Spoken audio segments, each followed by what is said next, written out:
thank you everyone for this opportunity. About 4 years ago, I was doing a customer service training for participants. That's what we do for professionals in Kumasi. And so I went to a few offices to sell the product to their general managers. And then I went to this particular place that all of us know, this particular big company in Kumasi, approached the owner or the general manager, telling him about the customer service training. So after I had said everything, he said, okay, so which people should I bring? I said, oh, everybody who works in your company, from your drivers, security persons, accounting, front office. Then he stopped me, he said, no. Customer service is for the front desk staff, not for my back office. And he had an accent, he's a foreigner, so he was just rattling, talking long. But I had to brace myself not to correct him that customer service is not actually only for the people who face customers, as in the front office or reception staff, but it's for everyone, because actually customer service is a culture and not a department. A lot of times we think that, oh, when we say customer service for a group of people. So today what I want to share is that, and I'm happy most of us here are business owners, I see an HR person, and also we are involved in these kind of decisions. So I'm speaking to you as leaders, business leaders really, on 5 ways to improve customer service in your own business. Which Ken, you are welcome. Because you are late, I won't give you the number. Okay, so the first one, because it's a culture, who determines the culture? First of all, we say that, what is culture? Please, who can, do you remember your JSS definition of culture? Culture is a way of life. But culture is the way a group of people live. So it's a culture. It means that it's a way that in your company you want people to live. It's your standards, the way you do things. Do you smile when you see people? And all these depend on what the leader says. The leader sets the culture. There are 3 important things that every leader should put in place for all your staff to know, so that you can actually improve on your culture. These are your vision, mission, and then your values as a business. It's amazing how even some of us leaders, we don't know our vision for our own companies. We don't know our mission. As for our values, forget it. But we set the culture. So if you don't know these, then what culture are you setting in your organization? Like, I used to work here, and before any new employee came, we had to go through the orientation. We'll talk to them about vision of the company, the mission, the value. So when people are behaving, they behave in a way that conforms to the culture. So the first thing really, let me sum up for Empower. Welcome. Thank you. So the first thing we all need to do as business leaders is to set our culture, determine it, and we should consider what the goal or the vision of that company is, the mission, the values, and then set the culture. The second thing is to hire the right attitude to fit the culture we desire, especially the leaders that we hire for our companies. There is this hotel in Kumasi here. You know, when we hear of hotel, we think of what? Hospitality, a nice, warm place. This hotel has a manager who has the face of, already his face is quite wonderful. And then he won't smile. He's always so serious. Not that he's mean, he's just a serious looking person. And he's the head of a hotel. He's so unapproachable. I'm sure he's really a kind person, but it doesn't show in his face. What kind of culture is he going to teach the others? And you go and everybody is so, like, everything is so dark and everybody is so, what's the word? Because of the culture there. So who are we hiring? Our managers. I know that I've noticed a lot of us want to hire people who perhaps will put the fear of the Lord into the staff so that they won't steal and all. But we also have to think about the culture we want for the place and find a balance so that the leaders are teaching the staff the right thing. And then in terms of hiring too, if we are consistently hiring either, I don't want to say specific things, but you know, we should hire with the culture in mind. not just with the role, but the kind of culture we want to have in that company. We should have it in mind when hiring. A lot of times we are just doing favors to our friends and stuff, and so we hire. One of my mentors said to me, don't hire someone you can't fire. Don't hire someone you can't fire, because if the person doesn't fit in the culture, unless you don't care about your business, but if you want your business to be like the Microsoft and all that we, or maybe for Dr. Canton, we can say Mayo Clinic and all these, and why not? Look at this brainy person we have in Ghana. His business should live after him. And that's the kind of businesses I'm sure we are all looking to, not just businesses that after we die, it goes. Even Rotary, the people who set up Rotary, where are they? But see how we abide by these things that we do, the 4-way test and all. It's all part of our culture. It's because the leaders did a great job of inculcating it. Even before you join Rotary, you go through a few months of these teachings. This is the same principle we literally should use in our workplace. So that brings me to the other point. Consistently orient, train, and supervise everyone about your corporate culture. There was a company I used to work in the UK.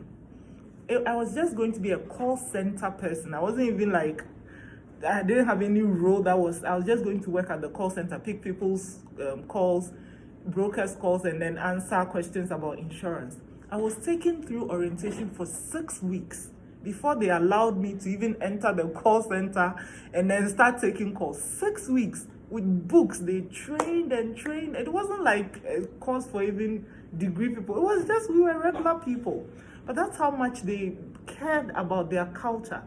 So ask yourself, what do we sometimes do? I've worked in a company. It was actually, okay, if I say it, you all know, so I won't say it, but not here. A company that the first day I went, they just put me at the front and said, okay, go and work. Just like that. I knew nothing. And this is such an important company that you are required to know some things. I was just put there, go and do it.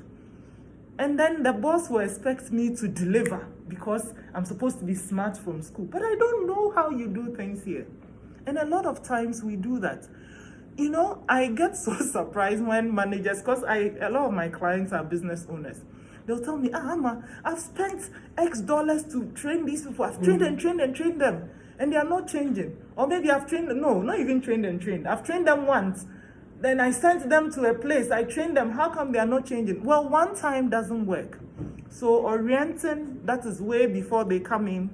Training and retraining during your morning briefings, talking about, you pick one of your values, you talk about it, you talk about issues with your culture in mind. That is how we change culture, because these people have grown up from wherever they came with their own ideas of how life is.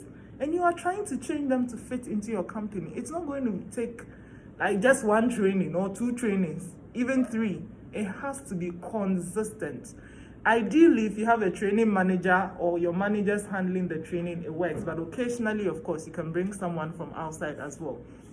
And then some people will also say, I can't train them, then they will leave. Do we have that problem? You invest so much in training people and they leave. Empower, true or false? Well, please see it as your corporate social responsibility. Because you know what? Imagine that if a lot of us walking around Ghana serving people have very good quality training, it will change the system. Dr. Kantu, we were talking about timeliness. These are some of the things we talk about in trainings. So imagine that, yes, I work for you, you train me on timeliness. Now I go to someone else's company. I still have that attitude. So instead of just thinking, I train them and they will leave, think about the bigger picture. We want better customer service in Ghana. Well, let's all put our, hands on deck and do what we can. And then another thing. Hi, Fifi Tony.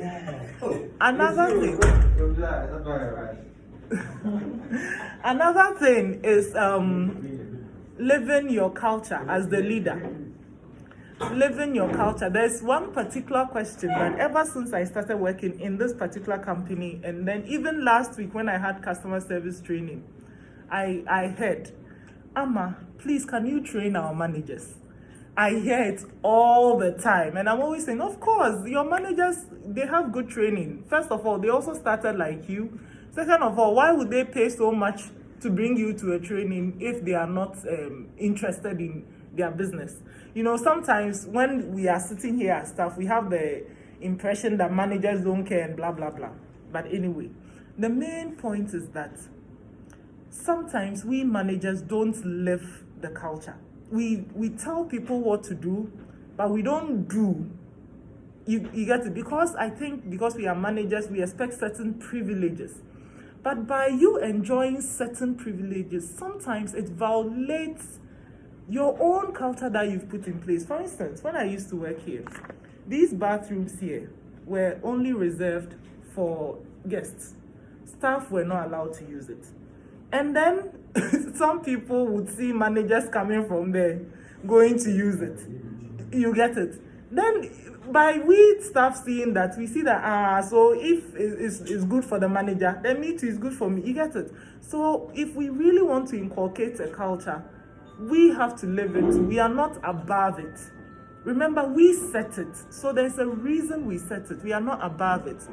And then the final thing I want to say is, please conduct what we call mystery shopping. When you are there, your staff are always different from when you are not there, whether you like it or not. So conduct mystery shopping. There was a company in Sunyani that they were my clients. I used to conduct customer service training for them. And as part of our trainings, like when a company invites us to do training, we do what we call mystery shopping. So that day I went dressed like a Hausa, like I had the covering of the eye, everything. You couldn't see me except for my eye. I got off the bus, entered at the reception. I recognized people who had been trained. Then I saw the manager. Then the manager was not the owner. So I started having a conversation with him. How are things here? He said, fine. Do you enjoy working here? I couldn't believe it. He just looked at me and said, no. And he started telling me bad things about the company. A manager just selling the company negatively to me. I was so embarrassed until later he found out it was actually me. And you know, there's so much you can find from just paying I get paid by companies to go Nicodemously to check what's happening and then give them reports.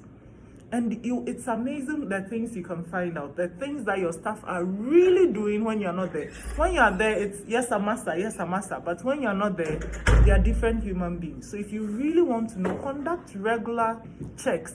The trainings and all that you've given them, just go on and then pay someone. Or if you know someone who will do it for you for free, get them to do it and you'll be amazed what you can do, what the information you can find out. Okay, so just to sum up what I've said, the 5 ways that we business leaders can improve customer service in our businesses. The first one, determine the culture and the culture you desire and then create it. Secondly, have the right attitude to fit the culture that you desire, especially for your leaders. Thirdly, live your culture. And then number 4, consistently orient, train, and supervise everyone on your culture. And then the final one is conduct mystery shopping if you really want to know the truth of the matter. Because customer service is a culture, a lot of work needs to be done in order to change things. We can't just do one and think that, oh, we've arrived. We haven't arrived. It is a consistent, until we die. We have to just keep going and going and going, because obviously it's once the customers are in that we make the cash. Without them, there is no cash. Now, in other news, let me just let you know. So last week, Thursday, we had one customer service training for professionals at Fab Hub, which is my space in Denyami. It was in person. Some of the things we talked about was emotional intelligence, handling customer requests, handling complaints and people we say are difficult customers and all that. We had a nice conversation, a lot of activities, role plays, group discussions, case studies on that. And we are having another one in Kumasi here, God willing, on Saturday, 27th February 2021. So I want to invite you. We have 3 key speakers. Rita Krampa is my colleague. She used to work at a bank. She's been in the business for like over 24 years. My husband has worked at Zenith Bank for a lot of years, too many years actually, and he heads one of the branches. He's very well versed in the topic of customer service. I personally also have over 15 years of experience, even though I'm only 12 years. But yeah, so I have a lot of experience, and the three of us, we bring on board a rich experience in training, customer service, and leadership and management, and we are conducting this. So if this is something that interests you or your staff, just let me know. We've had the privilege of having Ruma represent massively, ginormously in our last training. We're very grateful, and we look forward to having more of you. Bring your staff, and then you yourself, you'll be amazing to see you as well. So yeah, that's it from me. Thank you very much.